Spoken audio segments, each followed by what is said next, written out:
நோஸ்டோ TV நேயர்களே, உங்களை வணங்குகிறேன், வாழ்த்துகிறேன். எப்போ நான் பேசினாலும் உங்களிடம் ஒரு எதிர்பார்ப்பு இருக்கும்.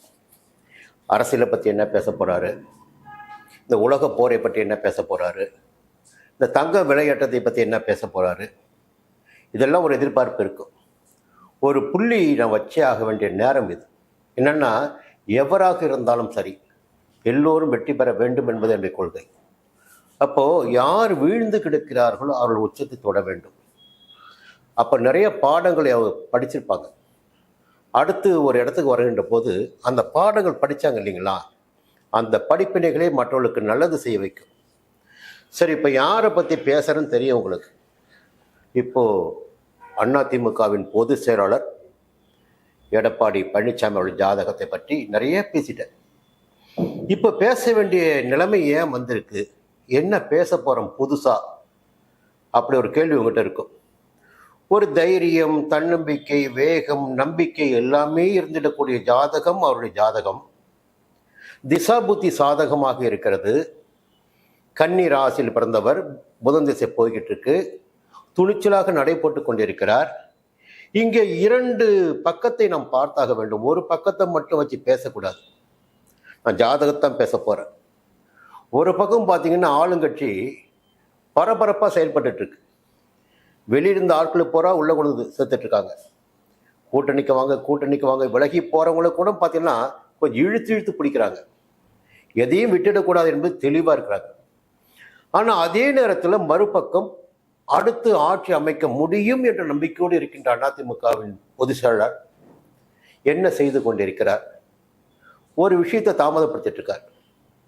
ஒரு எச்சரிக்கையாகத்தான் இந்த பதிவு அனைவருக்குமே, குறிப்பாக அதிமுகவினருக்கு. என்னுடைய நண்பர்கள் என்னிடம் பேசுகின்ற போது, பிப்ரவரி மாதம் 24 முதல் வேட்பாளர் பட்டியலை அறிவிக்கப் போகிறார், திருப்பதியில் வேட்பாளர் பட்டியலை வச்சு படைச்சிட்டு வந்துட்டார் அப்படி சொன்னாங்க. நிச்சயமாக அதுக்கு வாய்ப்பே கிடையாது. அன்றைக்கு அஷ்டமியாக இருக்கிறது, அந்த காரியம் விளங்காது. அது புரட்சி தலைவி அம்மா அவருடைய காலகட்டம் வேறு, இன்றைய காலகட்டம் வேறு. இந்த நேரத்தில் பிப்ரவரி 24 அன்று வெளியிடுவதற்கு வாய்ப்பே கிடையாது சொல்லியிருந்தேன். அது வெளியே வரல. சரி, ஒரு பக்கம். அடுத்து ஒரு பக்கம்னா, இந்த கூட்டணி என்பது இந்த நிமிடம் வரை இழுபறியாக இருந்து கொண்டிருக்கிறது, ஒரு அமைஞ்சு போச்சு.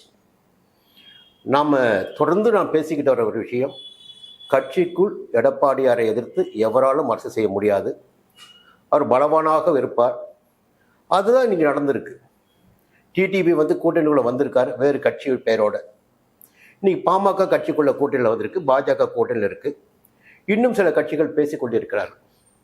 இப்போ இந்த நேரத்தில் என்ன வேணும்னா, தன்னம்பிக்கையோட, தைரியத்தை விட சாணக்கியத்தனம் வேணும். அப்போ கேரள அரசியல் எல்லாருக்கும் ஒரு பாடமாக இருக்கும். எதிரிக்கு எதிரி எவரோ அவர் எனக்கு நண்பன். அந்த தந்திரத்தை நம்முடைய தமிழக அரசியலில் அடுத்த ஆட்சியை பிடிக்க வேண்டும் என்ற நம்பிக்கையோடு இருக்கின்ற எடப்பாடியார் அவர்கள் பின்பற்ற வேண்டும். இப்போ நிறைய விஷயங்கள்ல ஒருத்தர் காயப்பட்டு இருக்கார். யார் காயப்பட்டு இருக்காரு? நடிகர் விஜய். அவருக்கு 1000 தன்னம்பிக்கை இருக்கலாம், நிறைய செக் வச்சுட்டு இருக்காங்க. அவருக்கு எல்லா பக்கமும் திரும்புகின்ற பக்கம் பூரா செக் வச்சுட்டு இருக்காங்க. ஆனால் அவருக்கு என்னுடைய பார்வையில் அவருக்கும் அண்ணாமலை அவர்களுக்கும் ஒரு நல்ல நேரம் வந்திருக்கு. எப்படி நல்ல நேரம்னு பார்த்தீங்கன்னா, கடகராசியினர் பாக்கியஸ்தான சனி போயிருக்காரு. அதனால் மார்ச் 6க்கு பிறகு ஒரு நல்ல நேரம், திருப்பு முனை ஏற்பட்டிருக்கு. ஆனால் எல்லாருமே என்ன பண்ணுவாங்கன்னா, மார்ச் 6 சனி பயிற்சி முடிஞ்சிருச்சு. அப்போ பாக்கியஸ்தானத்தில் சனி இருப்பார். சிம்ம ராசிக்கு அஷ்டமஸ்தானத்தில் சனி இருப்பார். கன்னி ராசிக்கு சப்தமஸ்தானத்தில் தான் சனி இருப்பார். இப்படி நினச்சிட்டு இருப்பாங்க. ஆனால் சின்ன விதிவிலக்கு பாருங்க, கன்னி ராசி நம்முடைய முன்னாள் முதலமைச்சர் அதிமுக பொதுச் செயலாளர் எடப்பாடியார் கன்னிராசி. இந்த மார்ச் 6 சனி 7ஆம் இடத்துக்கு போயிருக்கார். இந்த 7ஆம் இடத்துல சனி பகவான் சஞ்சரித்த காலம் வரை பார்த்தீங்கன்னா, தமிழக முதல்வருக்கு நிறைய தலைவலி இருந்துச்சு கூட்டணியால். நம்ம பேசின வார்த்தை அதுதான், யாரை நீங்கள் நம்பிக்கொண்டிருக்கின்றீர்களோ, பெரிதாக நம்பிக்கொண்டிருக்கிறீர்களோ அவர்களே உங்களுடைய முதுகில் குத்துவார்கள். இப்போ அந்த நிலைமை யாருக்கு வந்திருக்குன்னா, கன்னிராசிக்கு வந்திருக்கு. கன்னிராசியை சேர்ந்த எடப்பாடி அவர்களுக்கு வந்திருக்கு. 7ஆம் இடத்துல சனி ராசியை பார்க்குறார். அப்போ சின்ன விதிவிலக்கு ஒன்று இப்போ இருக்கு, நல்லா புரிஞ்சுக்கணும். ஒரு எச்சரிக்கை மணியாக இந்த பதிவு பண்ணுறேன். என்ன விதிவிலக்கு? 7ஆம் இடத்திற்கு சஞ்சரித்த சனி பகவான் மார்ச் மாதம் 12ஆம் தேதி அஸ்தமனமாகிறார். இப்போ சனி பகவானுடைய வேகம் குறைஞ்சிடும். அந்த 7ஆம் இடத்துடைய பலன்களை அவரால் கொடுக்க முடியாது. அந்த காலகட்டம் பார்த்தீங்கன்னா ஏப்ரல் மாதம் 13ஆம் தேதி வரை. 2-3 விஷயத்துக்கு பார்த்தாகணும். ஒரு ஜாதகத்தை எனக்கு திசா புத்தி நல்லா இருக்கு, என் ஜாதகம் நல்லா இருக்கு, அதை மட்டுமே வச்சு பேசியிருக்க முடியாது. கோச்சார கிரகங்கள் எங்கே இருக்காங்க, எப்படி பலன்களை கொடுக்க போறாங்க, இன்ற நாள் எப்படி போகும். நல்ல நாளாக இருந்தால் கூட கோச்சார கிரகங்களுடைய பலன்கள் எதிர்மறையாக இருந்து விட்டால் கொஞ்சம் தப்பு நடக்கும். அப்போ இந்த மார்ச் 12 முதல் ஏப்ரல் 13 வரை ஒரு கூட்டணியை பற்றி முடிவிற்கு கண்டிப்பாக எடப்பாடியார் வர வேண்டும். ஏப்ரல் 13க்குள் ஒரு முடிவிற்கு, உறுதியான முடிவிற்கு வர வேண்டும். இதுதான் நம்முடைய கூட்டணி என்ற இடத்திற்கு வந்துவிட வேண்டும். அந்த இடத்திற்கு வரவில்லை என்றால் என்ன எதிர்மறையான பலன்கள் நடக்கும்னா பார்த்தீங்கன்னா, ஏப்ரல் 13க்கு பிறகு சனி பகவான் நேர்கதியில் சஞ்சரிக்க ஆரம்பிப்பார். அஸ்தமனம் முடிஞ்சிடும். அப்போ என்னாகும்? ராசி பார்ப்பார், 7 சனி இருப்பார், பிரச்சனைகள் உருவாகும். அதே நாளில் பார்த்தீங்கன்னா ஏப்ரல் 14ஆம் தேதி தமிழ் புத்தாண்டு, சித்திரை மாதம் 1ஆம் தேதி இவருடைய ராசிக்கு 8ஆம் இடமான அஷ்டமஸ்தானத்தில் ராஜ கிரகமான சூரியன் சஞ்சரிக்க ஆரம்பிப்பார்.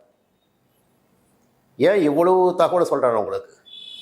அப்போ எச்சரிக்கையாக, ஏப்ரல் 13 என்பது உங்களுக்கு இறுதி நாளாக இருக்கட்டும். கூட்டணியை முடிவு செய்வதற்கும், கொள்கைகளை வகுப்பதற்கும், யாரோடு அணி சேர்ந்திருக்கிறோம் என்பதை தெரிவிப்பதற்கும், வேட்பாளர்களை முடிவு செய்வதற்கும் ஏப்ரல் 13 தான் கடைசி நாளாக இருக்க வேண்டும். அது 14ஆம் தேதி போச்சுன்னா அது வேற மாதிரி ஆகிடும். ஆச்சுங்களா? இந்த நேரத்தில் இன்னொரு தகவலும் கூடுதலாகவே சொல்லிடுறேன். இந்த நம்முடைய ஒவ்வொரு ராசி இருக்கு பாருங்க, ஒவ்வொரு ராசினருக்கும் 8ஆம் இடம், 12ஆம் இடம், 6ஆம் இடம் இப்படி இருக்கும். அப்ப 11ஆம் இடம் என்பது ஒரு லாபஸ்தானம் ஒவ்வொரு ராசினருக்குமே. 3ஆம் இடம் என்பது சகாயஸ்தானம். அப்போ கன்னி ராசியை சேர்ந்த எடப்பாடியார் அவர்களுக்கு 11ஆம் இடம் எதுவென்று பார்த்தால் கடகராசி.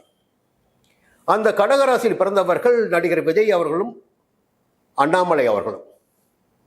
இவர்கள் இருவரையும் இணைப்பது வழியாக ஒரு முன்னேற்றத்தை, இவரால் லாபத்தை அடைய முடியும். அதே போல அவர்களும் ஜாதகத்தை புரிந்து கொண்டு, கிரகங்களை புரிந்து கொண்டு, ஒரு சகாயஸ்தான கிரகமான கன்னிராசிக்கு ஒரு இணைப்பாக வந்துவிட்டால் இந்த கூட்டணி கொஞ்சம் வலிமை மிக்க கூட்டணியாக, நினைத்தை சாதித்திடக்கூடிய கூட்டணியாக உருவெடுக்கும் என்பது உறுதி. ஆனால் இந்த கூட்டணி உருவெடுக்க வேண்டிய கடைசி நாள் ஏப்ரல் 13 என்று சொல்லி நிறைவு செய்கிறேன். மீண்டும் மற்ற பதிவு சந்திக்கிறேன். நன்றி, வணக்கம். சன் அஸ்ட்ரோ நேயர்களே, உங்களுக்காகவே சன் அஸ்ட்ரோ தொலைக்காட்சி ஒரு புதிய பகுதியை அறிமுகம் செய்கிறது.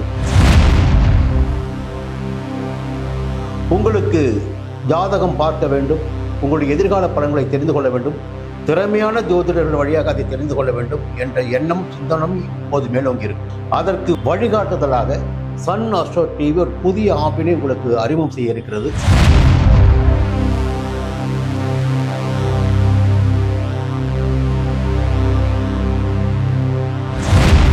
நேரடியாக நீங்கள் தொடர்பு கொண்டு உங்களுடைய சந்தேகங்களை கேட்கலாம், ஜாதக பலன்களை அறியலாம், எதிர்காலத்தை துல்லியமாக தெரிந்து கொள்ளலாம்.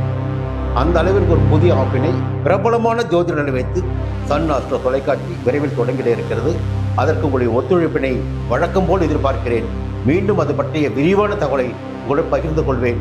அதுவரையில் உங்களிடம் விடைபெறுகிறேன். நன்றி, வணக்கம்.